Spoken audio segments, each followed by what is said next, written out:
जो 12वीं का बच्चा है वो 11 साल से ये चीजें देता आ रहा है, तो इसमें कोई खास फर्क या खास तब्दीली नहीं होती। लेकिन जो उम्मीद बढ़ाई जाती है तो बच्चे के अंदर कूट कूट के ये भर दिया जाता है कि तुम्हारी परफॉर्मेंस जो है उसके साथ हमारी एक्सपेक्टेशंस जुड़ी हुई है। So they are made to realise they are responsible. आप रिस्पॉन्सिबल हो, कहीं आप चूक गए तो हमारी जो उम्मीदें हैं वो सारी नकारी जाएगी। So the child feels that load, you know, apart from the course and curriculum, उसको ये लगता है कि माँ ने ये उम्मीदें लगाई हैं, पिता ने ये उम्मीदें लगाई हैं, मेरा जो पीयर ग्रुप है उनके साथ भी मेरी होड़ मची हुई है, तो that is very you know stressful. एक छोटा सा स्पष्टीकरण मैं देना चाहूंगा कि 10वीं में अब जो प्रेशर और स्ट्रेस की बात हो रही है वो काफी हद तक कम हो गई है, तो हमें भी उस चीज को थोड़ा सा एक्नॉलेज करना पड़ेगा। और दूसरी चीज क्या है कि इस वर्ष जो बच्चे 12वीं का एग्जाम दे रहे हैं ये वही बच्चे हैं जिन्होंने 10वीं में बोर्ड की सो कॉल्ड बोर्ड की परीक्षा नहीं दी थी, जिसे हम दूसरे शब्दों में कहें तो सीसीई का इम्प्लीमेंटेशन हो चला था। लेकिन फिर भी मैं ये मानता हूं कि एक तरफ तो मान्यता ये होगी कि इन्होंने तो एक पर्टिकुलर परसेंटेज लेके आए और वो मेडिकल में जाए, इंजीनियरिंग में जाए या चार्टर्ड अकाउंटेंसी में जाए। हर स्कूल में आजकल ये कोशिश की जाती है करियर काउंसलिंग की। आप जो भी कोशिश आप करते हो आप जुटे रहो, all the best to you. लेकिन इसका मतलब ये नहीं कि जितनी परसेंटेज आप उम्मीद लगा के चल रहे हो वो ग्रेडेशन अगर आपको नहीं मिल पाती है तो आपका भविष्य जो है वो बिल्कुल अंधकार में। ऐसा कुछ नहीं है, आपके लिए हर तरह के ऑप्शंस मौजूद हैं। बहुत सारे ऐसे नए नए कैरियर्स हैं जिसके लिए आपके माता पिता को शायद मालूम नहीं होता, लेकिन आपको जानकारी दी जाती है स्कूल से। हम लोग जैसे प्रोफेशनल्स हैं जिनके साथ आप जुड़ सकते हो, जिनके एडवाइजर्स आप आराम से ले सकते हो कि आपकी काबिलियत के हिसाब से, आपके परसेंटेज या ग्रेडेशन के हिसाब से आप कौन सा कैरियर चुनिए। जी। और मिस्टर पांडे, फिजिक्स आपका सब्जेक्ट है और फिजिक्स एक बहुत ही अहम सब्जेक्ट है जो काउंट होता है आगे। पैनलिस्टों से ये पूछना चाहता हूँ जी कि जब हम स्ट्रेस की बात करते हैं, जैसे आईआईटी की बात करता हूँ, 5 लाख लोग अपियर होते हैं, 5,000 को दाखिला मिलता है, तो 4,95,000 को नहीं मिलता। कंपटीशन है, आप कॉलेज में दाखिल। तो एक्चुअली हमने क्या किया है कि लोगों को रेस से निकालने के लिए स्ट्रेस सवाल का इस्तेमाल करते हैं। अगर बच्चे को कहीं भी अच्छी जगह दाखिला चाहिए, कंपटीशन है, एक पोजीशन के लिए 100 लोग आते हैं, तो हम स्ट्रेस स्ट्रेस स्ट्रेस कह के मुझे लगता है कि बहुत से बच्चों को खराब कर रहे हैं, उनका कैरियर खराब कर रहे हैं। तो हम स्ट्रेस की बात छोड़ दें, बोर्ड पे वापस आ जाएं और ये स्ट्रेस कॉन्सेप्ट जो लोग कंफर्टेबल पोजीशन में है, मैं पोजीशन में था, आप पोजीशन में हैं, बाकी लोगों को ऐसा उपदेश ना दे जो उनको नुकसान देगा जीवन। मेरे ख्याल से हमने स्ट्रेस का जिक्र जब भी किया, आपको ये ध्यान में रखना चाहिए कि स्ट्रेस हमेशा नकारात्मक नहीं होता। आपकी जिंदगी में यू स्ट्रेस ब्यूटीफुल DHA थोड़ी बहुत स्ट्रेस आपकी जिंदगी में जरूरत है उसकी। अगर वो जरूरत आपको ना हो तो आपकी तैयारी से कहीं ना कहीं आपकी तैयारी पूरी तरह से हो नहीं पाती है। तो जो बच्चा बिल्कुल रहता है, एहसास ही नहीं होता कि हाँ मुझे तैयारी करनी चाहिए, वो बच्चा अपनी उम्मीद के मुताबिक मार्क्स ला पाता है। थोड़ी बहुत अलर्टनेस, थोड़ी बहुत टेंशन,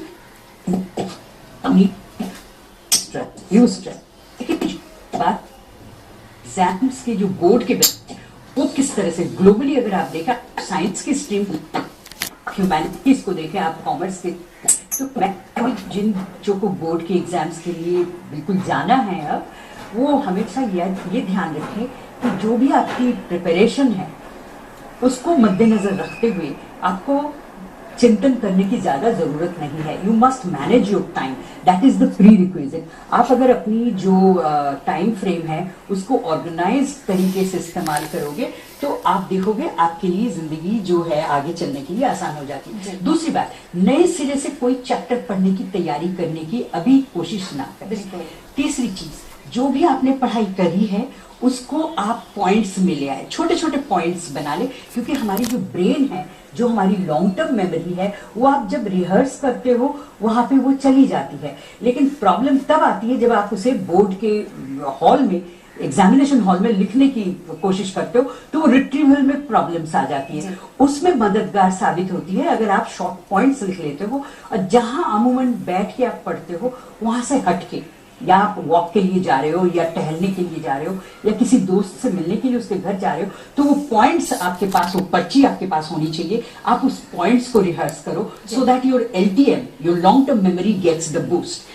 तीसरी चीज मैं ये कहूंगी कि आप 6 घंटे की नींद जरूरी तौर पे लें। इस वक्त अगर बच्चे को नींद नहीं आती है तो मेरे ख्याल से parents can be of some help and you should sort of tell the child कि इसमें घबराने वाली कोई बात नहीं, सारी साल तो तुमने प्रिपरेशन कर ली, कोई भी क्वेश्चन ऐसा नहीं आता जो क्वेश्चन सिलेबस से बाहर का है। और आप ध्यान रखें कि खान पान में बच्चा जो है वहां पे आप ज्यादा तब्दीली ना लाएं।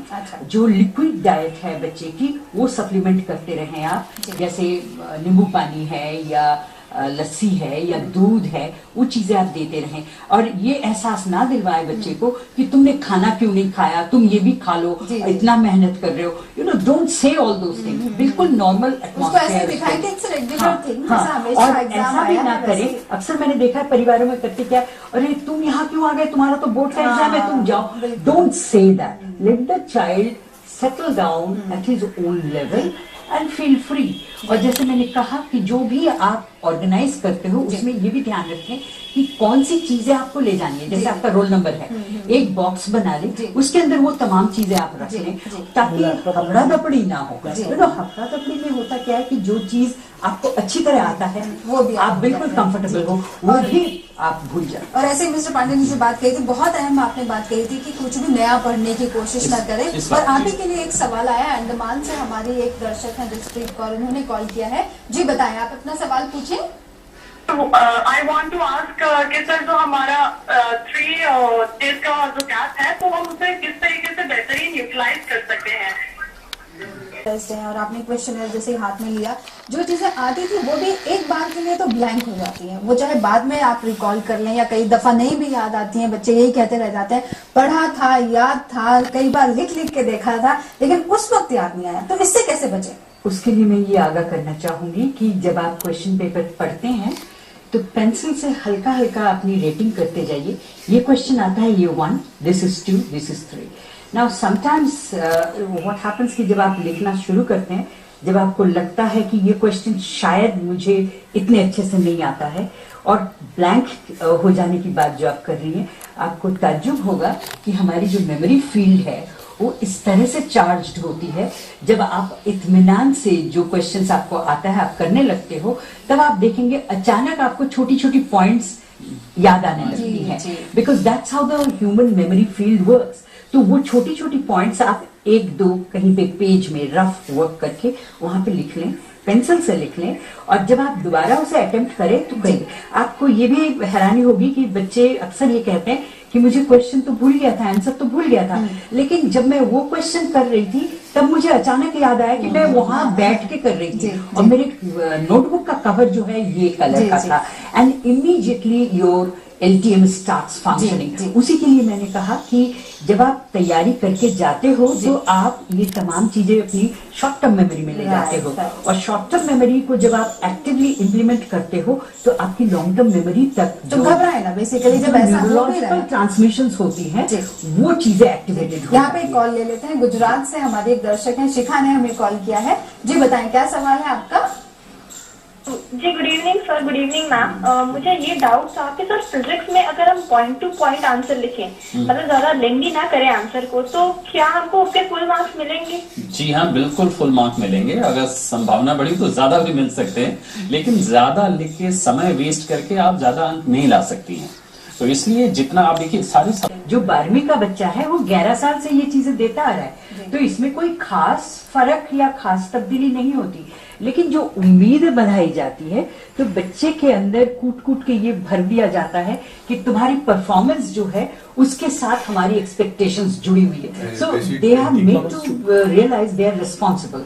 आप रिस्पॉन्सिबल हो, कहीं आप चूक गए तो हमारी जो उम्मीदें हैं वो सारी नकारी जाएगी। So the child feels that load, you know, apart from the course and curriculum, उसको ये लगता है कि माँ ने ये उम्मीदें लगाई हैं, पिता ने ये उम्मीदें लगाई हैं, मेरा जो पीयर ग्रुप है उनके साथ भी मेरी होड़ मची हुई है, तो that is very you know stressful. एक छोटा सा स्पष्टीकरण मैं देना चाहूंगा कि 10वीं में अब जो प्रेशर और स्ट्रेस की बात हो रही है वो काफी हद तक कम हो गई है। तो तो हमें भी उस चीज को थोड़ा सा एक्नॉलेज करना पड़ेगा। जी। और दूसरी चीज क्या है कि इस वर्ष जो बच्चे 12वीं का एग्जाम दे रहे हैं, ये वही बच्चे हैं जिन्होंने 10वीं में बोर्ड की सो कॉल्ड बोर्ड की परीक्षा नहीं दी थी, जिसे हम दूसरे शब्दों में कहें तो सीसीई का इम्प्लीमेंटेशन हो चला था। लेकिन फिर भी मैं ये मानता हूं कि एक तरफ तो मान्यता ये होगी कि इन्होंने तो एक पर्टिकुलर परसेंटेज लेके आए और वो मेडिकल में जाए, इंजीनियरिंग में जाए या चार्टर्ड अकाउंटेंसी में जाए। हर स्कूल में आजकल ये कोशिश की जाती है करियर काउंसलिंग की। आप जो भी कोशिश आप करते हो, आप जुटे रहो, all the best to you. लेकिन इसका मतलब ये नहीं कि जितनी परसेंटेज आप उम्मीद लगा के चल रहे हो, वो ग्रेडेशन अगर आपको नहीं मिल पाती है तो आपका भविष्य जो है वो बिल्कुल अंधकार में। ऐसा कुछ नहीं है, आपके लिए हर तरह के ऑप्शंस मौजूद हैं। बहुत सारे ऐसे नए नए कैरियर्स हैं जिसके लिए आपके माता पिता को शायद मालूम नहीं होता, लेकिन आपको जानकारी दी जाती है स्कूल से। हम लोग जैसे प्रोफेशनल्स हैं जिनके साथ आप जुड़ सकते हो, जिनके एडवाइजेज आप आराम से ले सकते हो कि आपकी काबिलियत के हिसाब से, आपके परसेंटेज या ग्रेडेशन के हिसाब से आप कौन सा कैरियर चुनिए। जी। और मिस्टर पांडे, फिजिक्स आपका सब्जेक्ट है और फिजिक्स एक बहुत ही अहम सब्जेक्ट है जो काउंट होता है आगे। पैनलिस्टों से ये पूछना चाहता हूँ जी कि जब हम स्ट्रेस की बात करते हैं, जैसे आईआईटी की बात करता हूँ, 5 लाख लोग क्लियर होते हैं, 5,000 को दाखिला मिलता है, तो 4,95,000 को नहीं मिलता। कंपटीशन है, आप कॉलेज में दाखिल। तो एक्चुअली हमने क्या किया है कि लोगों को रेस से निकालने के लिए स्ट्रेस सवाल का इस्तेमाल करते हैं। अगर बच्चे को कहीं भी अच्छी जगह दाखिला चाहिए, कंपटीशन है, एक पोजीशन के लिए 100 लोग आते हैं, तो हम स्ट्रेस स्ट्रेस स्ट्रेस कह के मुझे लगता है कि बहुत से बच्चों को खराब कर रहे हैं, उनका कैरियर खराब कर रहे हैं। तो हम स्ट्रेस की बात छोड़ दें, बोर्ड पे वापस आ जाएं और ये स्ट्रेस कॉन्सेप्ट जो लोग कंफर्टेबल पोजीशन में है, मैं पोजीशन में था, आप पोजीशन में हैं, बाकी लोगों को ऐसा उपदेश ना दे जो उनको नुकसान देगा जीवन में। मेरे ख्याल से हमने स्ट्रेस का जिक्र जब भी किया, आपको ये ध्यान में रखना चाहिए कि स्ट्रेस हमेशा नकारात्मक नहीं होता। आपकी जिंदगी में यू स्ट्रेस जो कहते हैं, ब्यूटीफुल DHA। थोड़ी बहुत स्ट्रेस आपकी जिंदगी में जरूरत है उसकी। अगर वो जरूरत आपको ना अच्छा हो तो आपकी तैयारी से कहीं ना कहीं आपकी तैयारी पूरी तरह से हो नहीं पाती है। तो जो बच्चा रहता है, एहसास ही नहीं होता कि हाँ मुझे तैयारी करनी चाहिए, वो बच्चा अपनी उम्मीद के मुताबिक मार्क्स ला पाता है। थोड़ी बहुत अलर्टनेस, थोड़ी बहुत tension,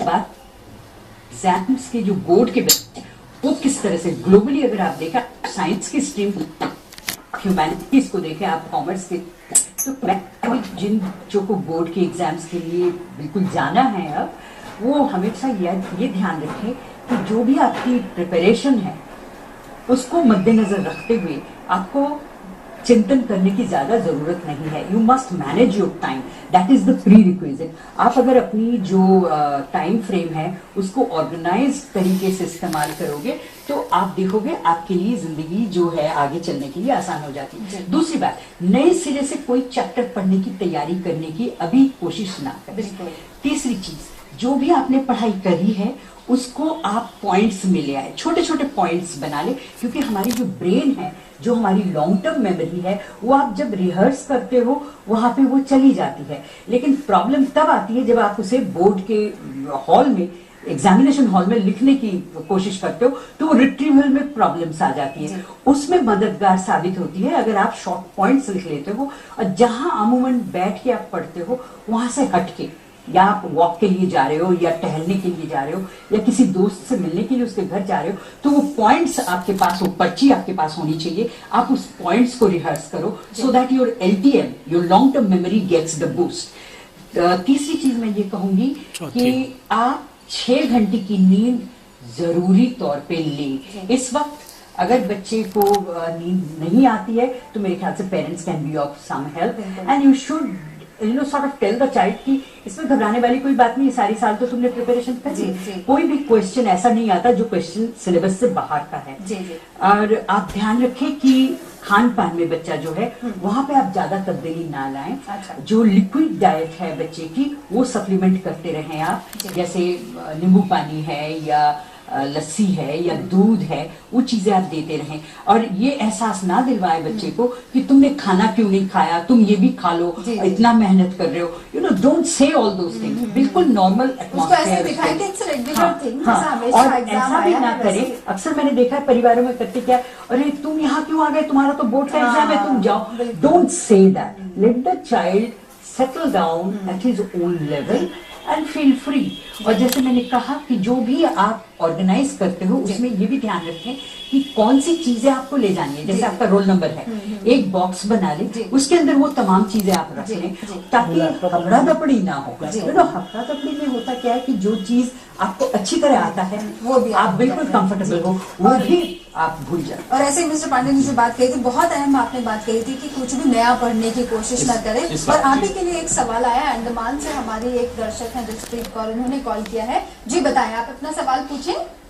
I want to ask कि सर जो हमारा 3 डेज का जो गैप है, तो हम उसे किस तरीके से बेहतरीन यूटिलाइज कर सकते हैं।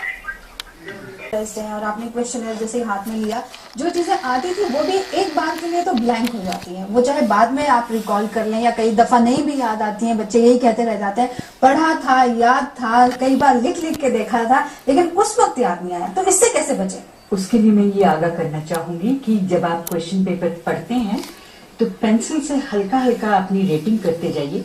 ये क्वेश्चन आता है, ये 1, this is 2, this is 3। Now sometimes what happens कि जब आप लिखना शुरू करते हैं, जब आपको लगता है कि ये क्वेश्चन शायद मुझे इतने अच्छे से नहीं आता है और ब्लैंक हो जाने की बात जो आप कर रही हैं, आपको ताज्जुब होगा कि हमारी जो मेमोरी फील्ड है वो इस तरह से चार्ज्ड होती है।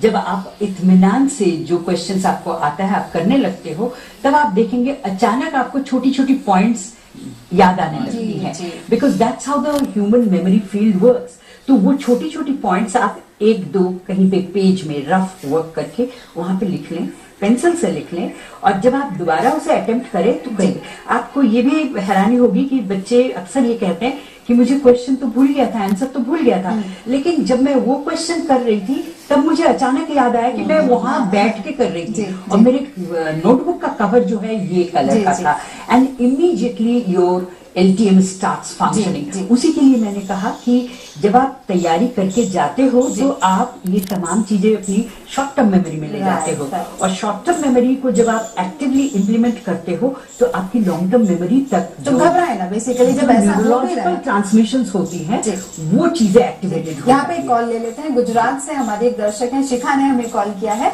जी बताएं, क्या सवाल है आपका?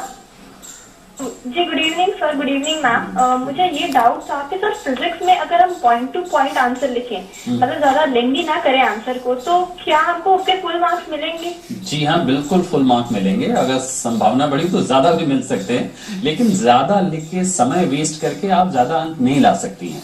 तो इसलिए जितना आप देखिए सारी